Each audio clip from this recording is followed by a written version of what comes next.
Salut à tous et bienvenue sur la chaîne YouTube Paris United. Je reçois de nouveau mon ami, mon camarade de podcast, Julien Cazard. Juju, comment ça va?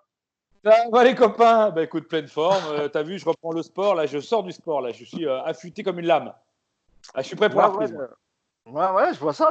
Hein. T'as perdu un petit peu. Hein. Bon, Ouais, je vois pas le bas, hein, parce que je te connais un peu. euh, Il je suis faut pas voir une au bouteille niveau de la d'orangina, ceinture. hein. Je suis pas une bouteille d'orangina. Si je suis un peu fin là, je suis pas large là. Je suis pas Madame Sarfati. Ouais, donc t'as ralenti tout, alors t'as la bouffe, la tease, tout quoi. Non, pas l'alcool. Non, l'alcool, c'est tout ce qui me reste. Non, Je me disais on n'a aussi. pas de foot. On n'a pas de foot. Au niveau gonzesse, c'est calme. Alors à un moment donné, il faut qu'il y ait de l'alcool. Hein, on est obligé, quoi. Bon, ça va, si tu compenses 1 heure par jour, ça va Ouais, une normalement. heure par jour de sport, ouais, ça va. Ça désoule. Comme disent les jeunes, t'es frais. Je suis frais. T'as vu, frère? C'est T'es ouf. frais, frère. Très frais. Bah, Julien, on t'a pas entendu en fait à cause du confinement. Bon, tu bosses plus à la radio malheureusement pour des questions de. Alors, merci, si je bosse à la radio, hein, c'est que vraiment tu m'écoutes plus. Ah ouais, je pensais. Non, non, mais parce que parfois je vois que c'est des rediffusions le soir dans l'after en Non, fait. Donc, non, ah non, oui, ça non, c'est à la télé en fait. Ah oui, d'accord. c'est télé, Donc t'interviens. c'est l'after télé où non, c'est l'after télé où il y a des rediffusions parce que nous, à l'after radio, on est toujours en direct. Ça marche toujours. D'accord, ok. Moi je pensais que vous aviez tous essayé. Bon. Non, bah, tu vois, tu pourras retourner, vérifier. On y est, on est encore à l'antenne, les gars, on s'accroche. Bon, On bah sait c'est même pas cool. comment on fait pour parler encore de foot, mais on en parle. On revient Ah, un le peu plus dur, sur des anciens matchs et tout, c'est sympa. c'est ce que j'allais dire. Le plus dur, c'est de trouver des sujets pour tenir 2 heures, 3 heures, quoi. Non, en vérité, ce qui est bien, c'est que déjà, tu as toujours des polémiques, tu verras quand on va en parler nous deux. Il y a toujours de l'actualité dans le foot et c'est sympa aussi d'utiliser ce moment un peu d'accalmie pour revenir sur des anciens matchs, sur des anciennes périodes, pour revenir sur des trucs un peu plus, faire des bilans, tout ça, c'est pas mal. On va Bah essayer tant que ça ouais, s'arrête. c'est ce qu'on fait chez Paris United. On fait pas mal de Exactement. papiers rétro. On se replonge un peu dans l'histoire du Paris Saint-Germain. Bah déjà, je voulais juste avoir ton sentiment parce que nous, on s'est pas revus depuis l'arrêt des podcasts chez Tougol. On Ouais, s'est parfois au téléphone, mais c'est vrai qu'on n'a pas encore, on n'a pas vraiment débriefé, toi et moi, le match un peu ouais. qu'on attendait tous. Et d'ailleurs, je tiens à souligner que tu étais un des rares optimistes depuis le début. Tu disais, ouais, on va passer, Mousse, t'inquiète, on va passer. Bon, moi, Ben je n'étais oui, pas très, parce très. que ben alors, rappelle-toi, moi, c'était pas genre, parce que tu peux toujours dire, ouais, on va passer, tu sais, le truc un peu. Moi, je m'appuyais sur des trucs qui auraient pu ne pas marcher. Mais moi, quand on me disait, ouais, le PSG a été nul à l'aller, Dortmund a été fabuleux, le public, il était à fond, le PSG, c'était des feignants. Avec tout ça, tu perds 2-1. J'ai dit, mais moi, je suis confiant. Parce que moi, si à l'aller, tu fais un match de ouf, que les mecs en face, ils y sont pas, et que tu perds 2-1, là, tu dis, mec, là, retour, tu fais comment? C'est quoi ta marge de progression? Tu vois, moi, j'avais le même sentiment que quand il y avait eu le fameux Ukraine-France de qualification, là où on avait perdu 2-0, au retour, il y a un doublé de Sako. C'est-à-dire que tout le monde était catastrophé. Et moi, je me rappelle, j'ai dit, mais attendez, les mecs, on a eu tout contre nous au match aller. Tout contre nous. Les mecs, ils n'auront pas le même arbitrage, le même terrain, le même public, les mêmes faits de jeu. Tu vois, et moi, en plus, il y a un truc qui, pour moi, était un point fort, même si c'est glauque, c'est le huis clos. C'est-à-dire que Dortmund, c'est une équipe allemande et vraiment dans l'ADN, c'est-à-dire qui a besoin de rythme, qui a besoin d'ambiance, qui a besoin de, tu vois, qui te prend dans un feu comme Liverpool peut faire. Paris, c'est une équipe de train-train et c'est son gros défaut, c'est-à-dire qu'elle est hyper forte dans le train-train. Et là, tu les mets dans une condition où c'est le foot pur qui joue. Il n'y a pas de rythme, d'ambiance, il n'y a pas de, tu vois, il n'y a pas de facteur extérieur. On aurait joué le Red Bull, on aurait joué la, ça aurait été pareil. C'est-à-dire que la valeur intrinsèque des Parisiens techniques, pour moi, aurait fait la différence. Pour moi, en vrai, on a stressé parce qu'on est supporter du PSG. Mais si tu revois le match, moi j'ai revu le match après, en vrai, ils n'ont aucune raison d'y croire. À aucun moment, Haaland, il n'existe pas. Pour moi, ce match, il était. Voilà, ils l'ont pris sérieusement. Et pour moi, Dortmund était vraiment ultra enfin, je sais pas si pas favori, quoi, en tout cas. Et toi, donc, tu penses que tu penses que malgré le match aller, parce que le match aller, ils avaient mis pas mal d'intensité. Alors, c'est vrai qu'ils jouaient chez eux avec du public et que nous, bon, j'ai l'impression qu'on y allait, on n'était pas forcément dedans, quoi. Quand tu Ouais, mais vois le début tactique de de match, merde, etc. rappelle-toi. On se met dedans aussi tactiquement. Tu sais, l'air de rien, on peut toujours dire, ouais, tu mets les 11 sur un terrain, ils se bougent le cul. Moi, je pense quand même que les repères, c'est important. Le message que tu envoies, c'est important. Quand tu fais un truc aussi lunaire que tu n'as jamais fait, que tu fais ça, comme il a fait de Tourelle, le jour du match, que tout le monde hallucine sur la compo, les joueurs, ils sont comme nous. Hein. À un moment donné, on leur dit, on va au combat avec la peur au cul. Déjà, ça démarre mal. Tu as tout contre toi. Eux en face, ils sont à bloc, ils n'ont rien à perdre. Toi, tu es les milliardaires, c'est les gentils sympas. Ils sont chez eux et ils sont toujours bons chez eux. Ils sont invaincus chez eux dans l'année. Tu vois, alors qu'à l'extérieur, ils sont très moyens. Très moyens. Oui, Donc, ça a toujours été le cas de cette saison, en tout cas pour Dortmund. C'est vrai qu'à l'extérieur, ils ont toujours eu un peu de mal. Et même chez eux, même s'ils gagnent, ils prenaient quand même souvent des buts. tu sais, il C'est y a une des équipe qui prend équipes. des buts. Ouais, elle prend des buts et à l'extérieur, elle est pas fiable.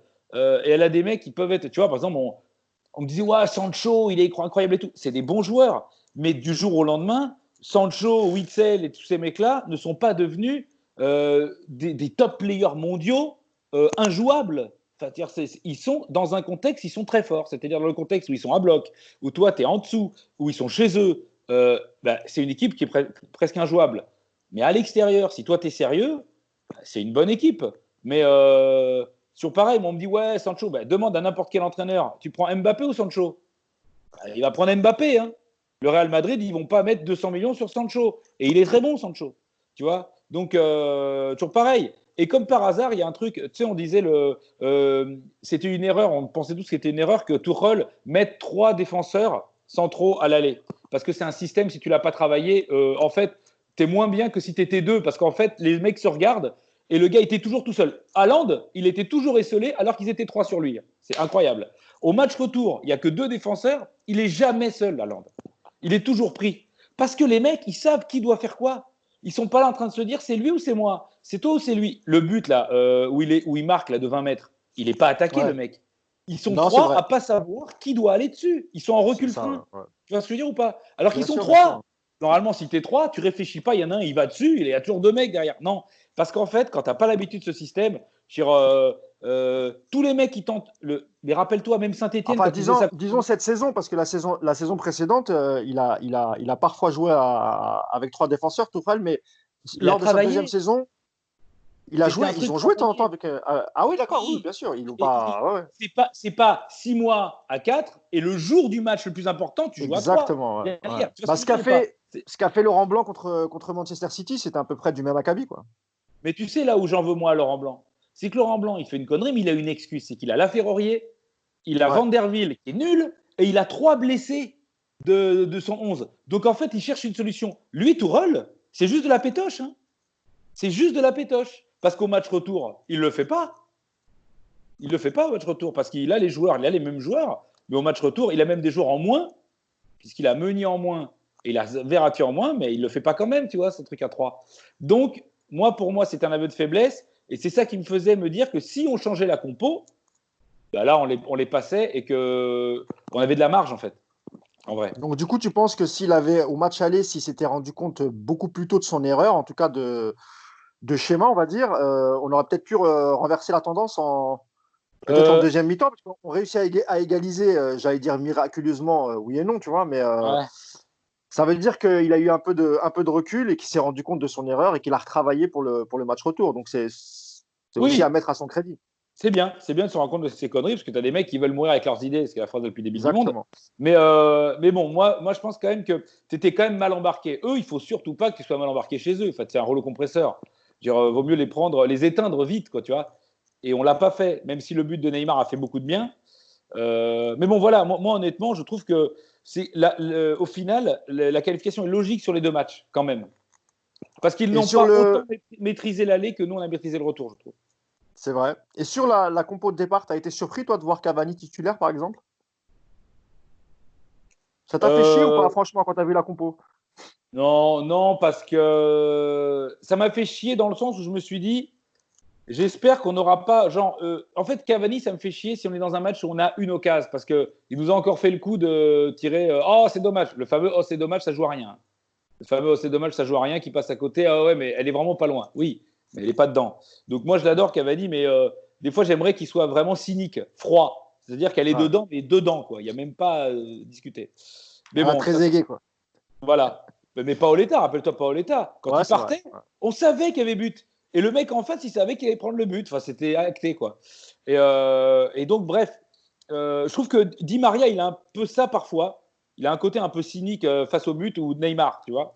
Mais Cavani, lui, il a besoin de beaucoup d'occasions. Mais comme il s'en crée beaucoup, ça compense. Mais moi, ça m'a pas fait chier. Icardi est comme ça. Ouais. Icardi est Ouais, comme ça. Icardi est comme ça. Moi, Cavani, ça m'a pas trop fait chier parce que je me suis dit, je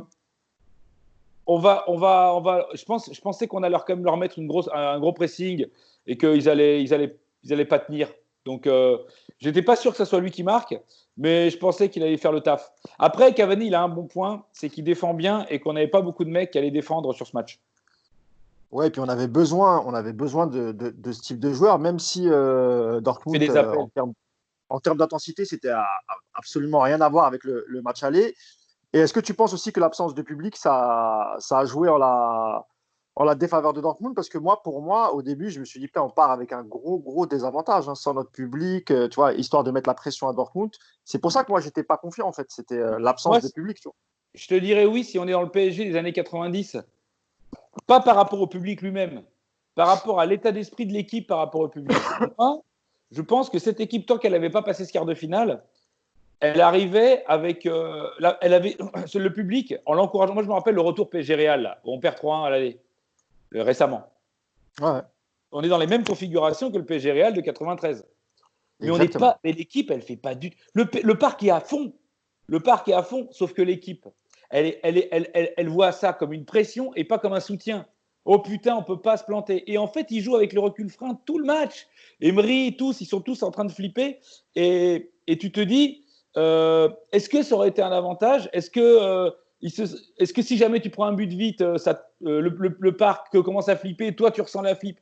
Là, en fait, c'était du foot pur. C'était l'avantage. C'est-à-dire, en foot pur, le PSG, ils sont plus forts que Dortmund. Sur le papier, tu sais, quand on dit sur le papier, eh bien là, comme tu es sur le papier plus fort, pour moi, le public, il n'y en a pas. Ni Dortmund, ni Paris. Au moins, comme ça, tu n'as pas d'excuses. Tu n'as pas de stress. Le public, tu en as besoin quand tu rencontres le Barça, le Real, une équipe plus forte que tu dois renverser, Liverpool. Mais là, c'est Dortmund. Si tu as 11 mecs contre 11 mecs sur un terrain neutre, sans public, c'est les plus forts qui gagnent. Tu comprends ce que je veux dire? Ouais, c'est vrai, bien sûr, bien sûr, bien sûr. Et pour moi, on n'avait pas besoin de notre public, on était plus fort. Quand tu rencontres le Real de Ronaldo, tu as besoin de ton public. Quand tu rencontres Dortmund, ils sont très forts, mais tu n'as pas besoin.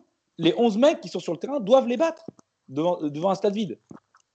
C'est pour ça que moi, je parlais surtout que tu pars avec un désavantage au score, donc forcément, le public, ça peut t'aider. Après, je peux comprendre parce que ces dernières années, t'as qu'à gagner. c'est vrai parce que contre Manchester au Parc, on s'est chié dessus. Le Real, pareil. Et en plus, toujours au bout, tu as le spectre du quart de finale. Donc, tu as toujours une sorte de pression qui te dit, putain, si je me foire, si on va se faire Honnêtement, éliminer, on va encore se faire insulter par le public, etc. Donc, ouais, je peux comprendre ton raisonnement. tu les as déjà vus aussi sereins passer un quart de finale, aussi Ah, c'est sereins. vrai. C'est vrai. Les mecs, ils ont Peut-être les passé quand premières même. années contre Valence, Oui. tu te rappelles, voilà, Ouais, mais c'était les toutes premières années. Ou bien quand on avait un adversaire encore plus faible on a que eu pouvait l'être Anderlecht Dortmund. et les Voilà, tu vois. Leverkusen qui sont à ce moment-là Et très bons. Chelsea, je crois, Chelsea, mais c'était pas le meilleur Chelsea non plus, tu vois. Ouais, mais quand on passe Chelsea à l'aller, la première fois, on n'est pas serein. On passe à l'arrache avec Thiago Silva. C'est vrai. Et le Chelsea, le deuxième, on est plus serein, mais on gagne, le match retour, il n'est pas chez nous. On n'a pas la pression d'être chez nous. Moi, honnêtement, j'ai trouvé que c'était affreux parce que c'est pas le vrai foot qu'on aime. Mais je ne trouvais pas que c'était un désavantage. Moi, de toute façon, je l'avais dit à l'antenne sur M7 déjà à l'époque. Je dis, moi, je trouve pas que c'est un désavantage pour Dortmund. Le PSG, c'est pas moi, je te dis, si on fait que des matchs à huis clos, c'est pas le PSG qui sera le plus désavantagé. Hein. C'est pas le Donc, du PSG. coup, vu qu'on se dirige vers ça, si jamais on devait reprendre la Ligue des Champions, alors on est clairement favori, du coup, alors. Ah, mais On va jouer dans un pays neutre, sans public. il y a deux favoris pour moi. Il y a nous et City. City, c'est une équipe qui joue un peu à l'ancienne Guardiola, qui joue au train, qui joue pas au rythme, qui joue dans un truc, dans un rythme. Un coup je possède, je suis calme, un coup j'accélère. Pour moi, si City passe contre le Real, pour moi City est aussi favori que nous. Pour moi, les équipes qui ne misent pas sur le rythme, parce que l'air de rien, le rythme tu le mets, mais le stade il t'aide aussi à le mettre. Liverpool, pourquoi ils sont beaucoup plus forts à l'extérieur, à domicile qu'à l'extérieur? C'est aussi parce que leur rythme qu'ils savent mettre, il est encore plus encouragé par l'atmosphère. Même si Comme cette année, Dortmund, ils arrivent à être finalement. meilleurs aussi à l'extérieur. Mais moi, je pense que les équipes comme le PSG, comme City, sont avantagées par le huis clos. Ok, je voulais aussi avoir ton sentiment sur le milieu de terrain de ce match. Donc, c'était Idrissa Gueye et Leandro Paredes. Paredes qui a fait une grosse partie, qui s'est tout de suite occupé d'Emre Can, qui avait vu depuis son banc, lui, à l'aller, que Emre Can mettait pas mal de coups au milieu, qui mettait la pression. Et du coup, lui, s'est chargé à son tour de mettre la pression. Et du coup, on a vu un Emre Can beaucoup moins performant. Est-ce que tu ne penses pas qu'on s'est privé pas mal de fois de Leandro Paredes, qui aurait pu quand même nous rendre pas mal de services cette saison? Alors, je suis d'accord avec toi en partie. C'est-à-dire que je pense qu'en fait, au-delà de sa qualité technique, je pense que dans ce qu'il représente psychologiquement, dans sa mentalité, on en manque. On a trop de gentils garçons, c'est terrible à dire, mais même dans les plus grandes équipes, il y a toujours eu à un moment donné des mecs un peu vilains. Et il nous manque un peu ce mec-là. Tu vois, par exemple, il y a un truc que j'ai adoré. Il y a Andy Delors qui était invité sur RMC pour parler de revenir sur le match PSG-Montpellier. Et il s'était chauffé avec Neymar et avec Paredes, ça machin. Et il y avait eu une grosse polémique entre lui et Neymar. Et on lui dit, ouais, tu en veux à Neymar? Il dit, non, mais Neymar, c'est un super joueur, ok, ça chauffe et tout machin. Il dit, le seul mec mais vraiment que je déteste, c'est Paredes. Paredes, j'ai envie de le buter. Mais moi, je dis, ce mec-là, un mec qui dit ça, moi je suis entraîneur, je dis, mais moi, Paredes, je le mets tous les jours. Un mec qui arrive à être détesté à ce point, alors qu'il lui a parlé 2 minutes, l'autre, il lui a chambré tout le match. Il ne le déteste pas, il déteste Paredes. Pourquoi? Parce que Paredes, il est usant psychologiquement. Il est usant psychologiquement, ça fait partie du foot. On ne fait pas du handball, tu vois, on fait du foot. Et le foot, il y a ça. Il y a eu le grand Milan AC, tu avais Gattuso, tu vois. Le Busquets, c'est une salope, tu vois, par exemple. C'était le grand Barça, il y avait Busquets, qui est quand même s'il est fort techniquement, c'est quand même une mentalité de salope. Et à un moment donné, il en faut. Ramos, regarde Ramos. En fait, il nous manque ça, nous. Il nous manque ça. Et Paredes, il a ça. Tu te rappelles de Pépé aussi?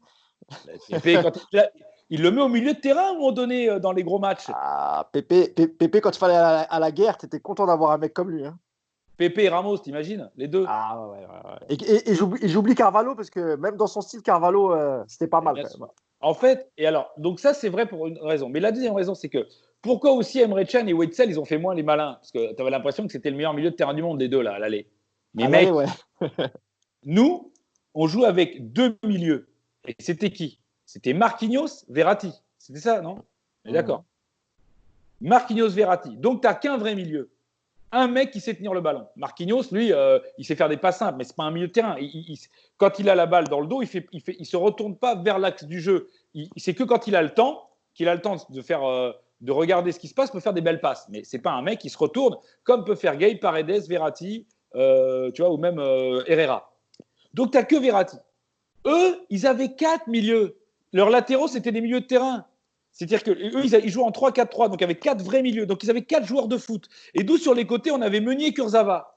Ce qui fait que Verratti, quand il a la balle au milieu, ses solutions, c'est Meunier qui est à la cave, qui ne sait pas faire des redoublements de passes. En plus, là, psychologiquement, en ce moment, il n'y est pas. Il sait que faire des accélérations. Kurzawa non plus. Et son seul milieu de terrain avec, c'est Marquinhos. Donc, en fait, le mec, il est seul. Eux, ils sont 4. Ils sont confort. Witsel, il avait qu'un truc à faire, c'est aller sur Verratti.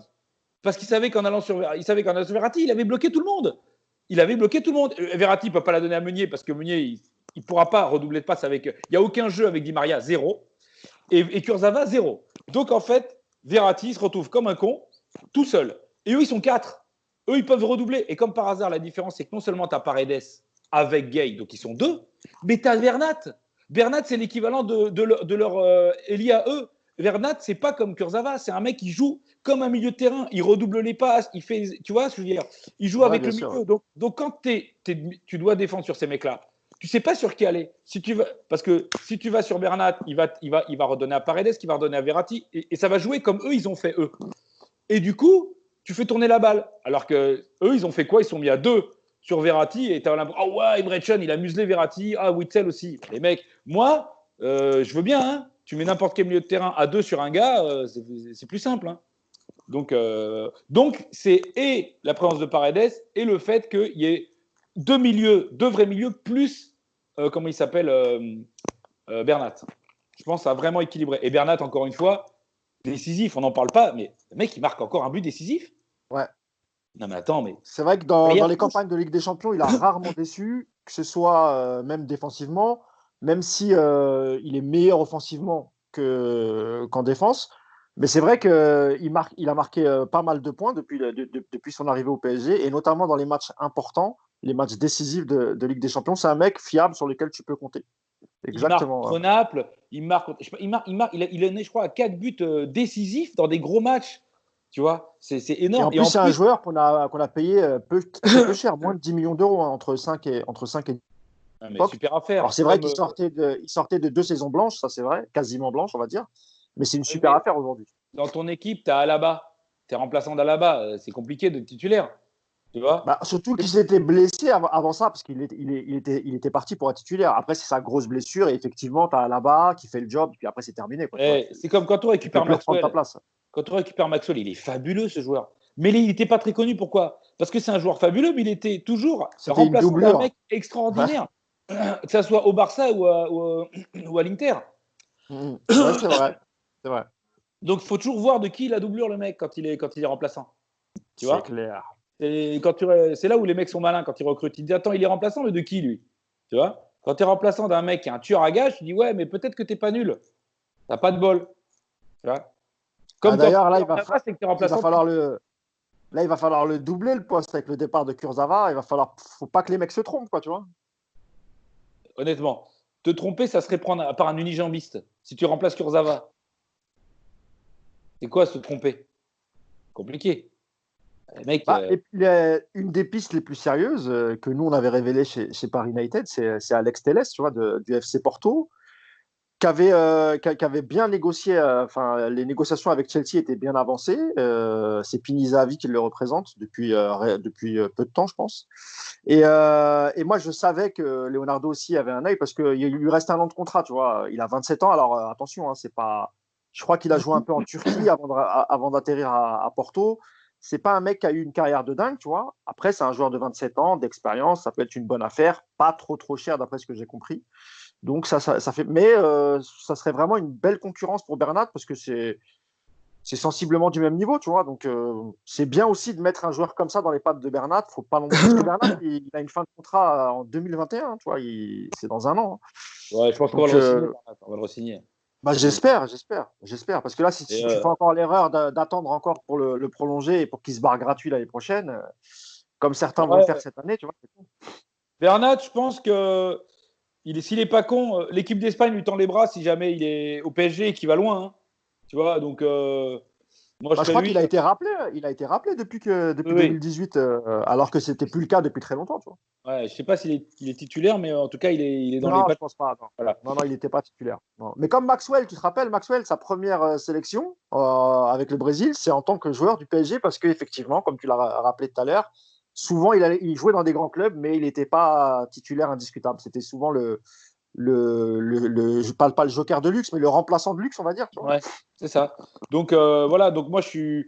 Et puis pareil, tu vois, Sarabia, mais c'est le genre de joueur qui a poussé au cul tout le monde. C'est-à-dire que Sarabia, tu vois, au-delà du niveau du mec, un Sarabia, il t'oblige à être bon quand tu es Di Maria. Il t'oblige. Parce que si tu n'es pas là, alors qu'avec toute la sympathie que j'ai et tout le talent qu'il a, Nkunku, étant du club, eh ben, il ne met pas la pression sur un joueur. Parce qu'un mec qui est du centre de formation, quel que soit son niveau, il ne sera pas considéré comme un mec qui va mettre la pression sur une vedette. Alors que Sarabia, il ne met pas la pression en vrai, mais il devient une option. Parce qu'un jeune du centre de formation, il est rarement. Tu vois. Moi, je Ah ouais. considère que quand tu es le PSG, à part si le mec, il a fait plusieurs années, qu'il a prouvé, comme à un moment donné Rabiot avant que ça parte en couille. Sinon, moi, le petit mec à la Dagba, pour moi, c'est le troisième Dagba dans un grand club. C'est pas le deuxième, c'est pas possible, même s'il est bon. Et Bah, de pour toute moi, façon, Leonardo, lui, il estime que c'est pas. En tout cas, il n'a pas le niveau euh, pour rentrer dans la rotation.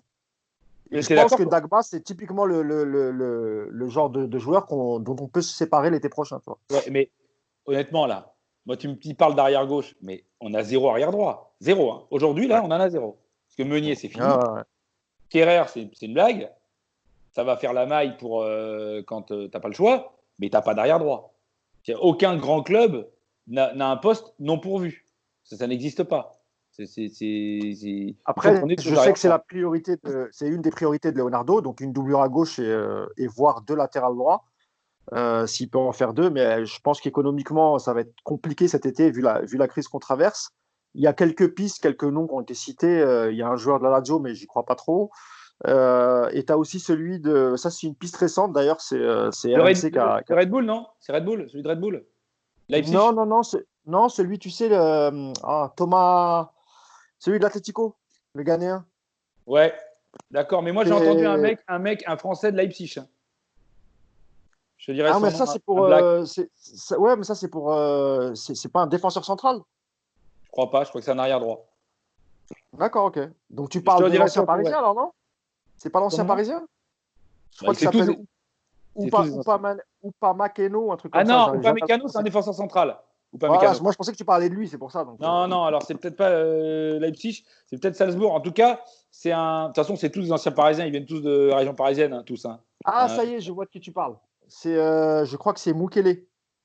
Exactement. Je Oui, crois que oui, c'est. on en a parlé. Ouais, c'est vrai, c'est vrai. Il est pas mal. On en a parlé dans un podcast. Oui, oui, Très oui. Mais pas tu mal. sais, c'est ce que je disais, c'est le type de profil en général qui finit soit à Dortmund, soit au Bayern Munich, tu vois. Donc, Ouais. ça paraît bizarre. Et puis, ça serait. Vu que l'avenir de Thomas Tuchel, il est en pointillé. Bon, alors maintenant, avec la crise, on ne sait pas, hein. J'ai l'impression que tout a été remis en cause. Mais ouais, Ouais. ça ressemble plus à une piste, un peu comme, tu sais, le défenseur qu'on a pris à Dortmund, Diallo. Diallo, ben moi j'aime bien ce joueur, hein. Moi honnêtement, c'est dommage qu'il soit blessé. J'aime bien ce joueur. Pour moi, pour moi, si on a Diallo, Kimpembe, Marquinhos, bon, Kerrer, je suis un peu moins fan, mais bon, déjà, tu as 4 mecs, et dans les 4, moi, il y en a 3 pour moi qui sont solides. Moi, Kimpembe, Diallo et Marquinhos, c'est solide pour moi. C'est pas juste si on les met à leur poste, évidemment. Diallo, ouais, Diallo, enfin, moi je trouve alors, il a quelques avantages, quelques qualités que n'a pas, pardon, Kimpembe, et l'inverse. C'est-à-dire que il est proche de Thiago Silva dans le style de jeu, tu sais, il est propre dans la relance, il est intelligent. Par contre, parfois, il manque, je trouve, dans les duels Pour un un peu guerrier. de. Ouais. Voilà, ce qu'a Kimpembe.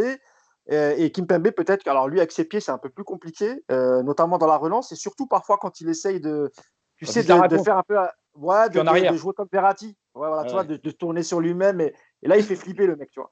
Et parce qu'il manque un peu de technique. Mais par contre, Kimpembe, dans la puissance, etc., sur des matchs comme ça de guerrier, tu es content de l'avoir quand même, tu vois. Non, non, mais c'est pour ça. Mais moi, honnêtement, je suis pas très inquiet. Je trouve que c'est ce qu'on entend, les pistes qu'on a, l'effectif qu'on a. Je regarde autour de nous. Honnêtement, c'est pas ce qui m'inquiète au PSG. Je suis pas très inquiet. Je trouve que on manage bien le truc. Je suis un peu. Alors, le seul truc, c'est moi, le deuxième gardien. J'espère qu'on va faire une bonne affaire parce que j'aimais bien Sergio Rico, mais il repart. Non, il Et restera pas, ça. en numéro 2, il Il était bien. restera Mais, pas. Areola va revenir, mais pour repartir, tu vois, histoire juste de négocier avec un autre club. Le Marcin Bulka, le troisième gardien, il va sans doute être prêté pour acquérir un peu d'expérience parce qu'ils l'ont eu gratuit, donc ça vaut le coup de le parce garder quand qu'il veut. même. Tu vois. Mais Bah, tu attends, sais, en parlant ouais, d'arrière gauche, alors il a été mis dans des conditions difficiles, mais l'espèce de grand, pas norvégien, hollandais, je sais pas quoi, là, Becker, Verker, Baker, Becker. Boris Baker, là. Qu'est-ce qu'on en fait de ce mec? Bah, de toute façon, là, t'as vu, il s'entraînait avec les pros, hein, donc il a Ouais. apparu deux fois, il me semble, hein. Je crois qu'il a apparu lors d'une journée de championnat, une journée de coupe, il me semble. Moi, la première fois que je l'ai vu, je l'ai trouvé très lent. Mais bon, c'est normal, je pense qu'il manquait de rythme, hein. Il a peu joué avec les pros.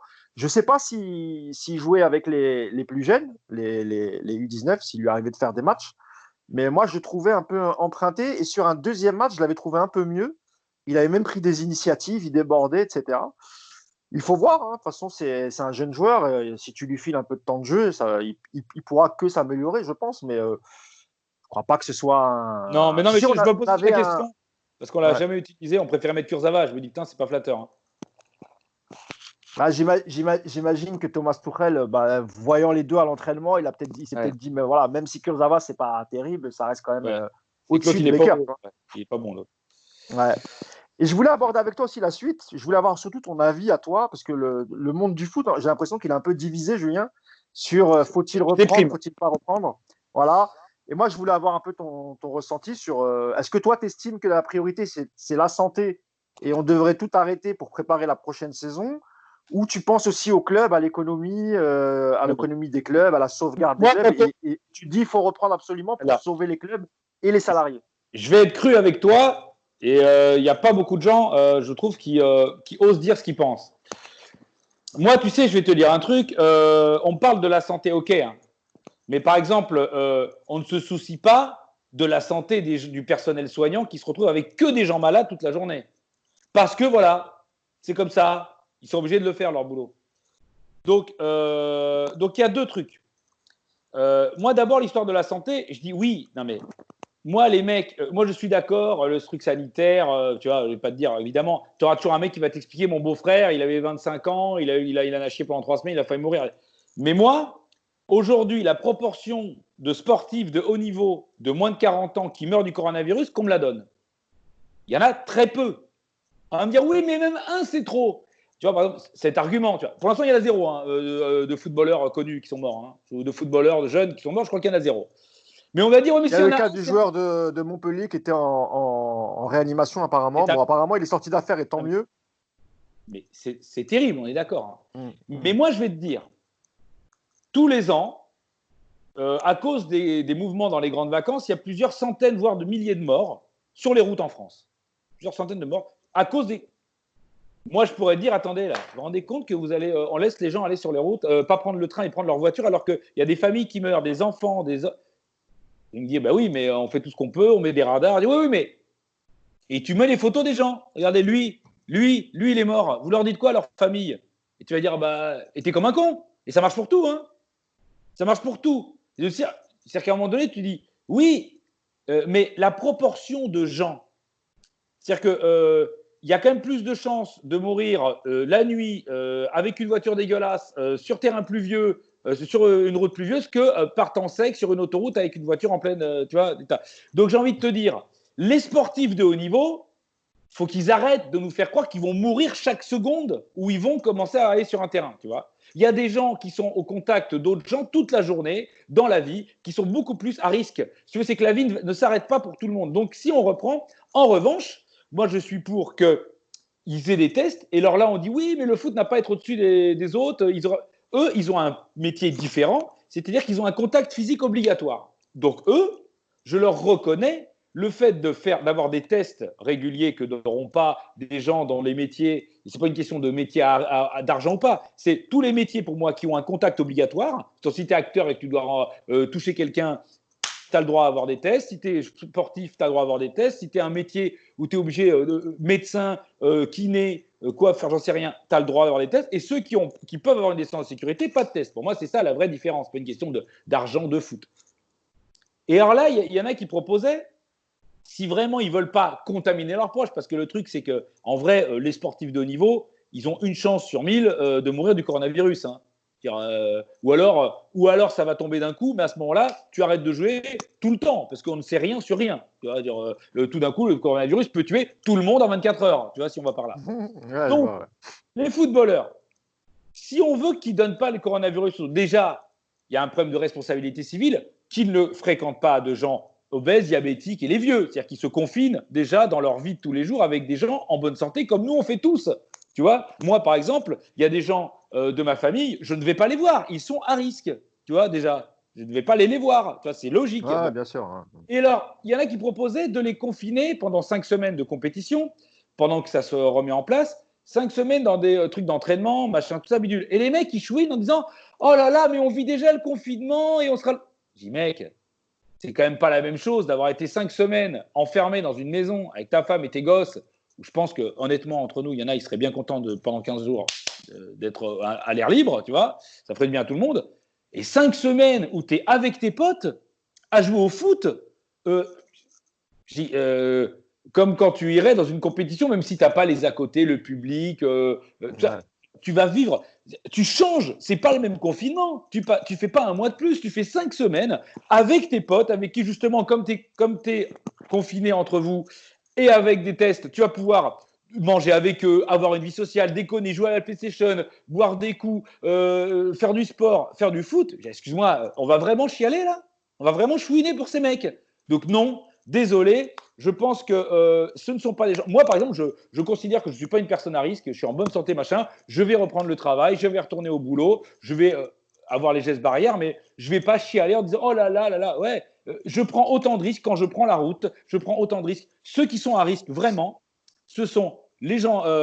Il y en a, c'est-à-dire vraiment les gens qui sont diabétiques, machin, ça. Eux, il faut les préserver. Et les autres, ils doivent reprendre leur vie. C'est ça la nouvelle. Il faut vivre avec ce truc. Sinon, on arrête. On va, tu sais, les gens de. Comment ça s'appelle j'ai entendu qu'il y avait des mecs de l'OMS, ils disent en 2022, il faudrait rouvrir les restos, les boîtes, les lieux publics. Ouais, 2021, j'ai entendu, mais ouais, j'ai entendu aussi Ouais. des choses comme ça. Mais eux, ils ne se rendent pas compte d'un truc, c'est que, je vais te dire un truc horrible, mais eux, c'est la Coupe du Monde qui vivent, ces gens-là. C'est formidable. Hein. Mais nous, on a une vie de merde. Quand tu es à l'OMS, quand tu es chercheur, tu vois, je peux te dire que la meilleure période qu'a vécu Louis Pasteur, c'est la période de la rage. Parce que il est dans le game. Mais l'OMS, les chercheurs, les politiques sont dans le game. Mais nous, on a une vie de merde. On a une vie de merde. Donc à un moment donné, la survie, c'est bien, mais on a une vie de merde. Donc à un moment donné, la vie de merde, pendant 10 mois, 11 mois, 13 mois, on va tous devenir dépressifs, l'économie va mourir. Alors effectivement, si tu bosses à l'OMS, si tu es chercheur ou que tu es politique, ta vie, elle est passionnante. Mais nous, elle n'est pas passionnante, notre vie. C'est de la merde. Donc à un moment donné, il faut calculer le risque, il faut être prudent, il faut tout ce qu'on veut, mais il faut reprendre la vie. Parce que quand les mecs disent, ouais, il faut penser à la vie d'après, bah oui, la vie d'après, c'est se dire que la vie avant le coronavirus, ça n'existe plus. Donc maintenant, il faut, comme sur les routes, il faut réduire les risques, mais il n'y en aura pas zéro. Il y aura peut-être des footballeurs qui vont mourir de coronavirus. Mais je veux te dire, il y a des footballeurs, ils roulent à 180 avec des Ferrari sur des routes départementales, ils ne se posent pas la question de savoir si c'est dangereux. Eh bien, c'est dangereux. Donc, j'ai envie de te dire, il y aura des risques, mais ils seront réduits le plus possible. Toi et moi, on a un risque de mourir du coronavirus dans notre nouvelle vie, comme on a un risque de mourir d'un accident de voiture. Il faut le réduire, c'est tout. Donc, les footballeurs, arrêtez de nous Je te disais ça parce que je ne sais pas si tu as vu, je crois que c'est le syndicat des joueurs professionnels qui a fait un sondage anonyme auprès des joueurs pros, en tout cas ceux qui sont syndiqués. Et a priori, plus de 80% des réponses étaient favorables à un arrêt du championnat. J'ai l'impression que les joueurs français, et je n'ai pas le sentiment que ce soit pareil dans les autres championnats, mais j'ai l'impression que les joueurs français, dans leur majorité, ont très peur et ne veulent absolument pas reprendre. On a encore certains dans l'équipe, j'ai vu quelques interviews de certains joueurs qui disaient mais c'est une aberration de reprendre, il faut penser à notre sécurité, etc.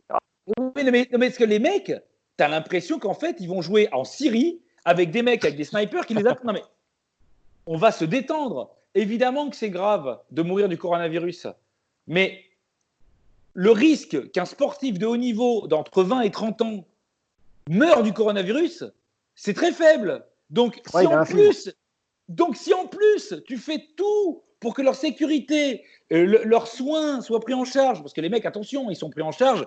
Regarde l'autre, là, avait le Premier ministre anglais, il a quand même tout de la tête du mec il a la tête du mec qui doit en mourir tous les jours. Hein. Lui, il s'en est sorti parce qu'à un moment donné, malgré tout, c'est quand même un peu plus suivi. Bon. Tu vois, ces mecs-là, ils vont être suivis au quotidien. Ils sont en bonne santé. Ils auront tous les soins. Ils auront toutes les précautions. Toutes les précautions. Et alors, ils vont dire oui, mais le personnel du lieu où on sera en confinement, c'est pareil pour tout le monde. Hein. Moi, quand je vais à un magasin, j'ai le personnel du Franprix. Voilà, à un moment donné. Donc, à un moment donné, si on vous met toutes les conditions sanitaires, plus les conditions de soins, de prévention, de tests et votre condition physique de départ, les mecs, à un moment donné, en fait, vous serez les mecs qui risquent le moins au monde de mourir de coronavirus. Au monde, en risque. Même en jouant au foot. Donc, a priori, de ce que j'ai vu, ce qu'a proposé je crois que c'était un conseil de médecins qui a fait un rapport pour la Ligue. En gros, normal, tu désinfectes à mort les centres d'entraînement avant la reprise et surtout, prise de température des joueurs quand ils arrivent le matin à l'entraînement. Et il me semblait que si tu en as un qui dépassait ou qui arrivait à 37,8, il retournait à la maison pour prendre aucun risque.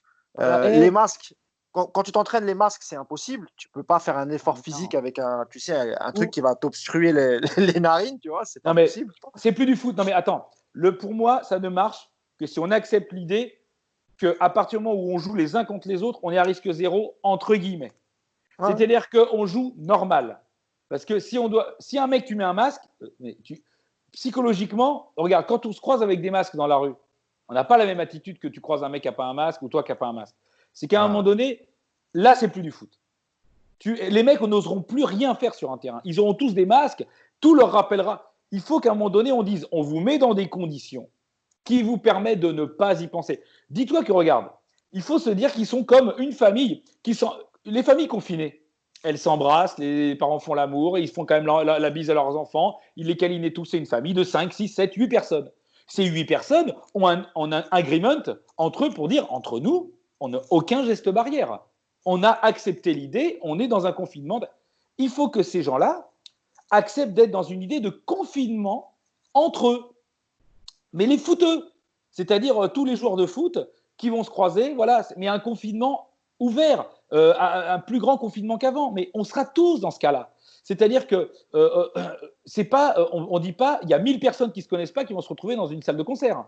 On parle de mecs qui sont tous dans les mêmes conditions, c'est-à-dire conditions sanitaires top, ultra contrôlées, avec des tests et suivi médical. Et une fois qu'on est mis là-dedans, ils jouent crème comme une famille qui est ensemble dans un confinement. Pour moi, c'est ça la condition. Si on doit mettre des mecs qui flippent, non mais laisse tomber, alors n'y allez pas. En revanche, moi je pense que la liberté individuelle, c'est important. Je suis pour, comme c'est un cas exceptionnel, je suis pour que, enfin moi je suis d'accord avec le fait que si un mec ne veut pas, il n'y va pas. Je suis d'accord. Mais c'est tu regrettes pas qu'il n'y ait pas eu une homogénéité au niveau des clubs européens, parce que tu n'es pas sans savoir qu'en Belgique et aux Pays-Bas, ils ont eux préféré stopper le championnat, on est d'accord. Dans d'autres, les décisions n'ont pas encore été prises, donc c'est quand même bizarre que l'UEFA n'ait pas donné une sorte de voie à suivre, un cahier des charges. J'ai l'impression que chacun fait un peu ce qu'il veut dans son coin, quoi, tu vois. Oui, mais attends, le problème, c'est que tous les pays ne sont pas logés à la même enseigne en termes de gestion du coronavirus. On n'est pas tous pareils. Tu ne peux pas demander à la Suède d'avoir le même, faire pareil que l'Italie. Et inversement. C'est à un moment donné, faut arrêter de se raconter des histoires avec l'Europe. L'Europe, c'est merveilleux, mais à un moment donné, c'est chacun sa gueule quand il faut gérer des choses. Tu vois, les championnats, ça n'a jamais été homogène. Genre, à un moment donné, l'homogénéité, elle est très relative dans les championnats.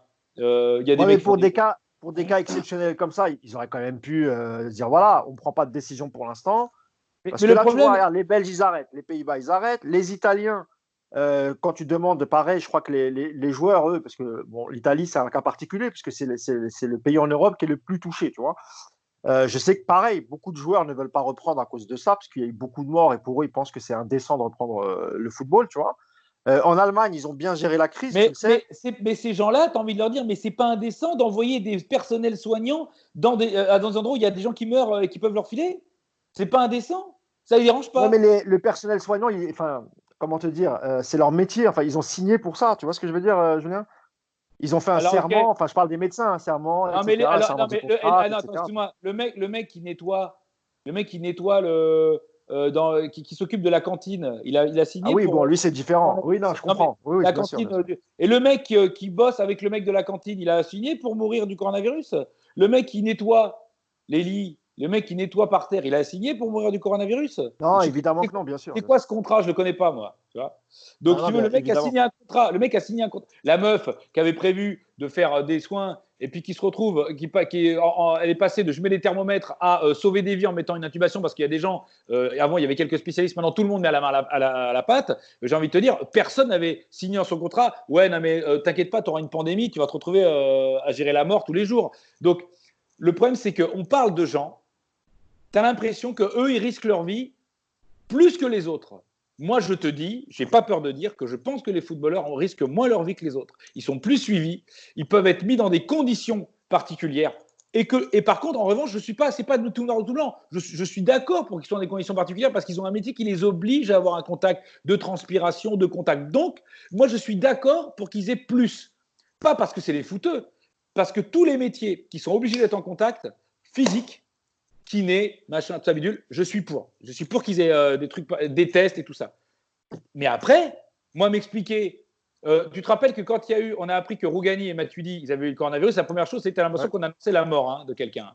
Les mecs. Oui, alors pas du tout. Ils étaient asymptomatiques, comme la plupart des gens d'ailleurs, il faut le dire. La plupart des gens qui sont positifs, mais souvent asymptomatiques. On me dit on ne sait pas, mais on ne sait pas, on ne sait rien. Donc à partir du moment où on ne fait rien si on ne sait rien, ok. Mais pour l'instant, on est d'accord que 80, enfin mais l'énorme majorité des gens Bien sûr. en bonne santé, jeunes, ne risquent pas de mourir du coronavirus. C'est vraiment une extrême majorité. Ce qui est effectivement, tu sais quand même que ça, c'est un truc qu'on retrouve dans tout. C'est-à-dire que c'est une extrême majorité des gens qui prennent la route qui ne meurent pas, c'est une extrême majorité des gens qui ont la grippe qui ne meurent pas, c'est une extrême majorité des gens qui ont. Tu sais ce que je veux dire? C'est-à-dire que même il y a des soins qui sont il y a des soins de maladies qu'on donne dont l'effet secondaire est de te tuer. Mais on le donne quand même parce qu'il y a une infime partie des gens qui en meurent. Oui, on va Mais dire que sauf c'est un moindre mal, tu vois. oui, mais on te dit quand même, il y a quand même des gens qui en Bien meurent. sûr. Ah, Mais on évidemment. accepte cette idée. Parce que ce que je veux dire, c'est que à partir du moment où le risque zéro, ça n'existe pas. Partons du principe que pourquoi il risquerait plus un footballeur en jouant au foot avec un footballeur, deux mecs en bonne santé, si on arrive à les confiner loin des gens qui peuvent rendre malades, il risquerait plus que toi et moi, ou toi, ton père, ta grand-mère, qui va faire ses courses à Franprix, qui va croiser des gens qui peut-être sont porteurs. Et ça, c'est pas un débat. De sûr, C'est c'est la carrément réalité, bien sûr. la réalité. Quand les magasins vont rouvrir, les coiffeurs, ton coiffeur, il va coiffer une vieille, il va tuer la vieille, hein, peut-être. Hein. On accepte ce risque. Bien sûr, bien sûr, Bon. bien sûr. Ouais. Mais eux, entre eux, ils veulent pas. Mais dans quelle planète ils vivent, les mecs? J'ai dit, mais vous croyez que qui prend zéro risque, en fait? Donc, moi, je dis, le risque, il existe, il faut le mesurer, il faut le gérer.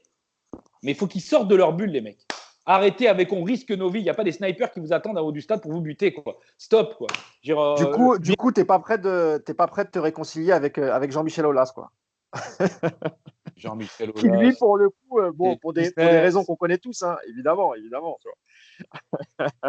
Mais pour le coup, Jean-Michel Aulas, moi, je considère que, tu vois, par exemple, c'est pas une blague, c'est quelqu'un qui a un certain âge, comme les gens qui ont un certain âge, personne à risque. Moi, je ferai en sorte que, effectivement, les joueurs gardent une distance de sécurité qu'on a, c'est-à-dire masque, avec des gens du staff qui ont un certain âge, avec des gens qui sont obèses, avec des gens qui sont diabétiques. Ça, oui, évidemment. Évidemment. Ils vont pas aller faire la bise à Jean-Michel Aulas ou à un président ou à un mec du staff technique ou du staff médical qui a plus de 60 ans. Il faut revoir la copie à ce niveau-là.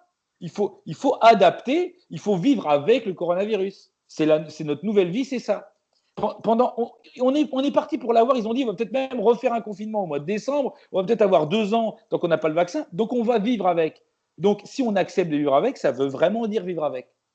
Ça veut pas C'est dire un peu, un peu la méthode suédoise qu'ils ont adoptée. Enfin, ce que les Anglais avaient fait, mais après ils sont revenus. Mais en Suède, ça a plutôt bien marché. J'ai l'impression qu'ils ont préféré sacrifier quelques vies, mais ne pas confiner tout le monde pour que l'économie puisse continuer à tourner, ce qui est encore le cas aujourd'hui. Je crois que depuis le début de la crise, ils en sont à entre 1000 et 1500 morts. Je ne vais pas dire de bêtises. Après, Ce c'est qui est compliqué peu parce que à l'échelle du.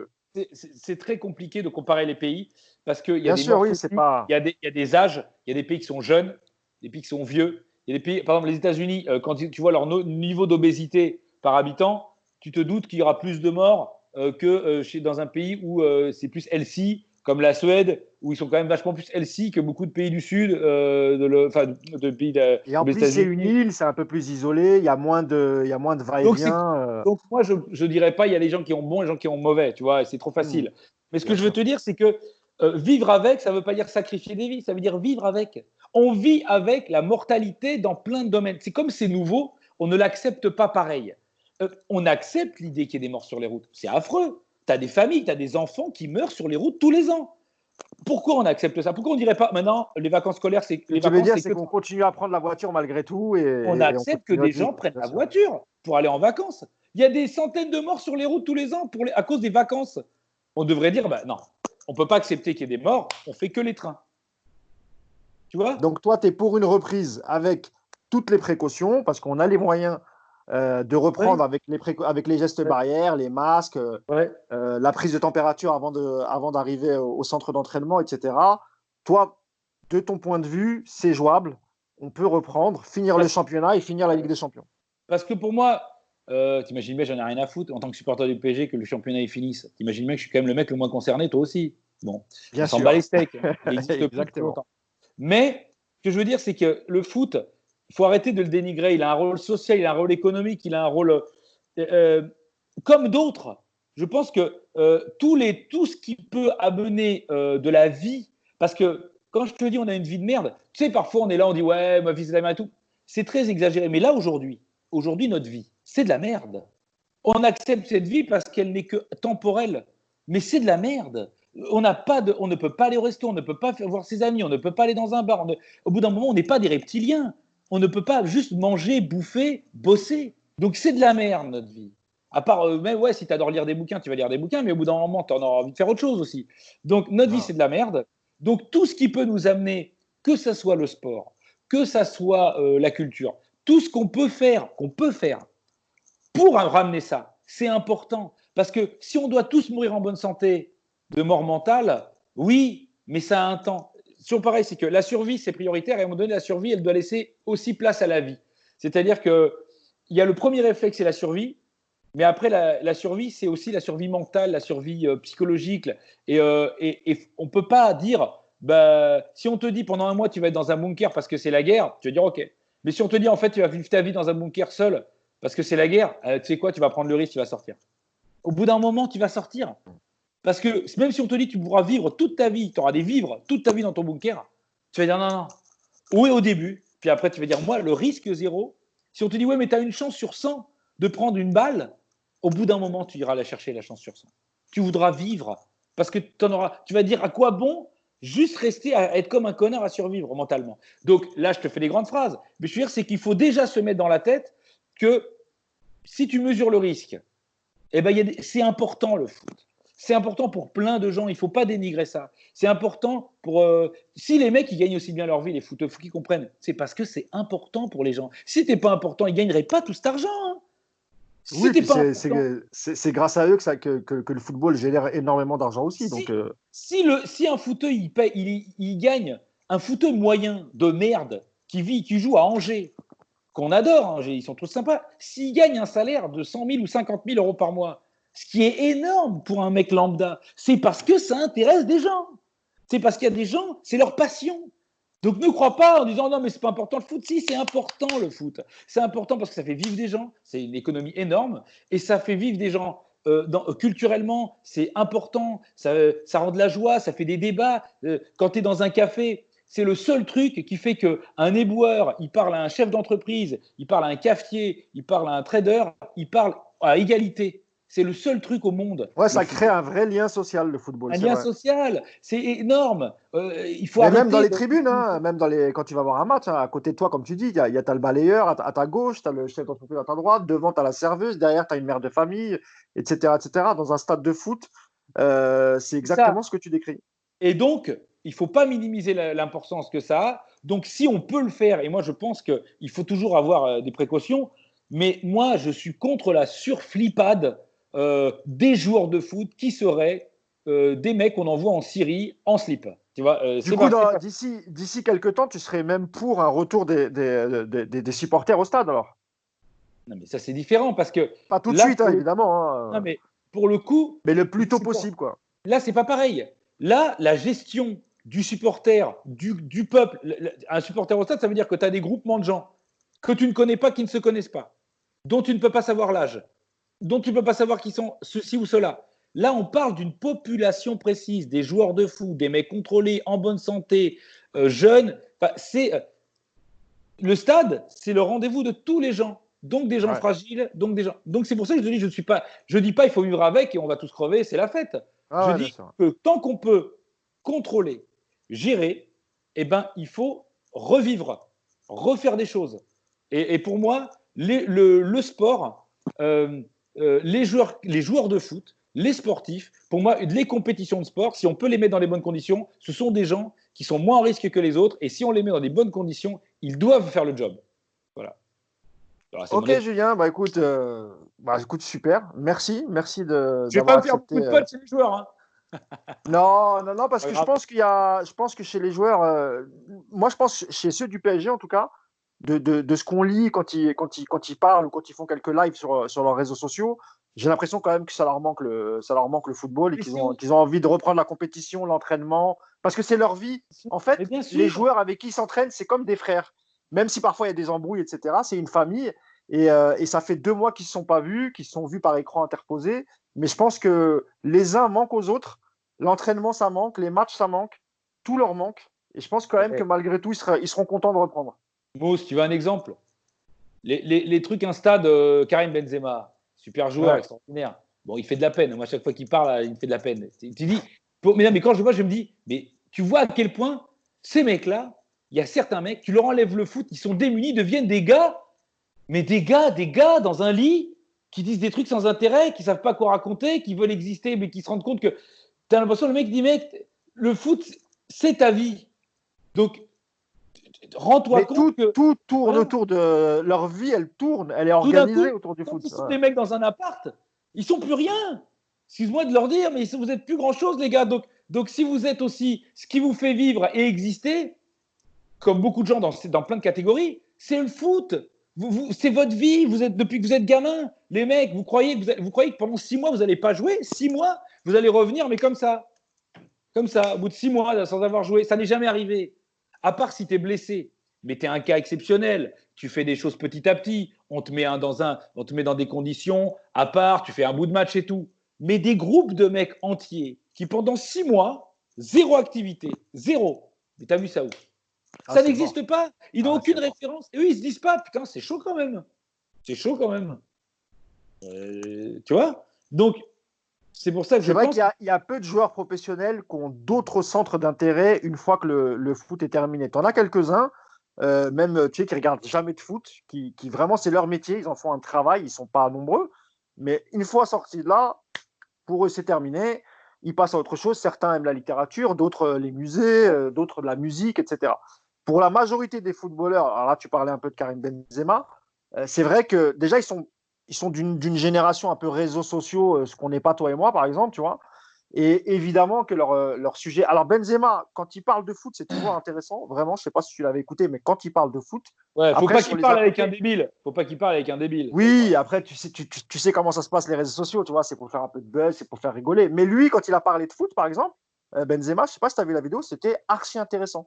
Sa vision du foot, et même quand il a parlé de Giroud, hormis le petit tac qu'il lui a mis, il a quand même expliqué que Giroud, il avait un rôle à jouer en équipe de France et qu'il le tenait bien, son rôle, tu vois.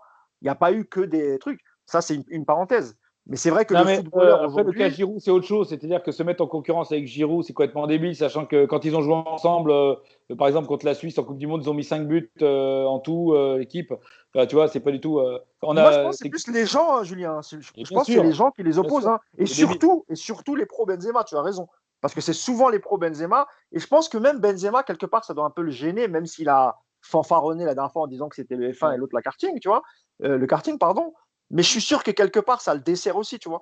Et c'est Ouais. souvent les pro-Benzema qui mettent de l'huile sur le feu, alors que Mais, le pauvre Giroud, de toi à moi, il n'a jamais rien exprimé, il n'a non, jamais rien dit, tu vois. À non, moins qu'on ne sache pas c'est certaines débile. choses. Mais, Mais mais, moi, mais je en ne l'ai fait, jamais par entendu. rapport à Benzema, ce que je voulais dire, c'est que euh, les mecs, à un moment donné, ils sont intéressants aussi parce qu'ils font rêver les gens. Au bout d'un moment, Benzema dans un appart, ça va durer 5 minutes, il va faire rêver les gens. Au bout d'un moment, tu n'en auras plus rien à foutre de Benzema dans un appart. Tu vois, il faut qu'ils comprennent ça tous. Et je pense qu'il y en a qui le comprennent. J'ai tous là, ils comprennent que ils ont beau être cool, dans un appart, ils vont faire chier les gens très vite. Tu vois, et il faut qu'ils fassent rêver les gens. C'est leur métier. C'est ça leur métier, c'est faire rêver les gens. C'est même si c'est dans un huis clos, même si c'est relou. Voilà. Donc, effectivement, moi, je ne vais pas me suicider si pendant 3 mois, on n'a pas de foot. Je dis que putain, les mecs, vous avez de la chance en vrai. Vous avez de la chance parce que vous avez tout pour pouvoir faire votre métier dans les bonnes conditions finalement par rapport à d'autres gens. Et vous êtes dans une forme de votre vie qui vous permet d'être moins à risque. Donc profitez-en, kiffez. Un jour, vous allez vous retourner sur votre vie, vous allez dire ah putain, est-ce que j'ai fait les bons choix? Là, c'est bon. Il faut que la vie continue. Il faut que la vie continue pour tout le monde. Et eux, ils font partie de la vie. Bon, bah écoute, je pense qu'on peut terminer là-dessus, sur ces belles paroles. C'est beau, j'ai envie de chialer, tiens. Bah alors donc, comme je me suis trompé au début, je rappelle qu'on te retrouve tous les soirs. Et c'est vrai que j'écoute pas trop la radio le 19h, soir. moi, 19h, Donc 19h à 20h sur RMC. Ok. Toujours aussi con. mais franc. Et Toujours aussi drôle. Pourquoi con. j'espère. Et dans l'after, où comme c'est réduit, je fais la dernière heure et je fais la fin de la dernière heure et je fais le quiz qui est pas piqué des hannetons. Voilà, comme on dit chez les jeunes. Très belle expression de Jen, entendue la dernière fois en 1974. Ça, l'année de ma naissance. Exactement. Salut Julien et merci beaucoup. Merci Salut beaucoup d'avoir filles. accepté de me parler. Et vite avec les filles, s'il te plaît. Sinon, après le confinement, n'oublie pas que je sais où tu habites. Donc, fais attention. Oui, c'est vrai. Je te souhaite une bonne fin de journée. Et une dernière question, tu reprends physiquement à partir du 11 mai RMC? Vous avez déjà eu des consignes ou vous attendez les mots du Premier ministre? Pas encore. Moi, en fait, en vrai, nous, tant que médias, on peut se déplacer. Hein. Tu sais, il y a plein de gens qui sont sur les plateaux et tout. Ce qu'il y a, c'est qu'on a la possibilité, grâce à nos appareils, de le faire à... Je pense que, sur pareil, moi, ça ne me pose aucun problème.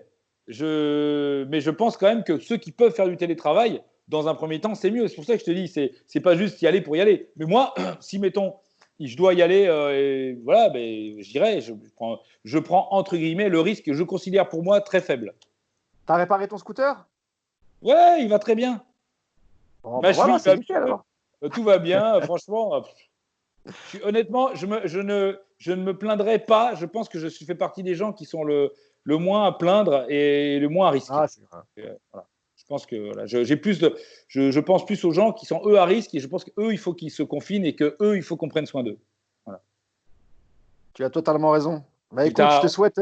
C'est tellement beau, j'ai envie de voter à gauche. Allez, salut. Non, pas toi. Ne me déçois pas. J'avais un poster Génération Mitterrand quand j'étais gamin, pauvre con. Mais ça, on l'a tous eu. Et après, on a ouvert les yeux. Qu'est-ce que vous êtes ingrats, les Arabes? Il vous a donné, il vous a tout donné, Mitterrand. Il vous a donné soit être raciste. C'est ce que j'allais dire, voilà. Mais pour quel résultat, Julien? Pour quel résultat? Bordel de merde. On s'est fait entuber. Bon, écoute, on l'a su un peu plus tard. Bon, c'est comme ça. Hein. Merci, Julien Drey. Allez, il faut que je laisse les copains, je dois aller chercher mon fils. Allez, salut. Ça marche. Ciao, Julien, à bientôt.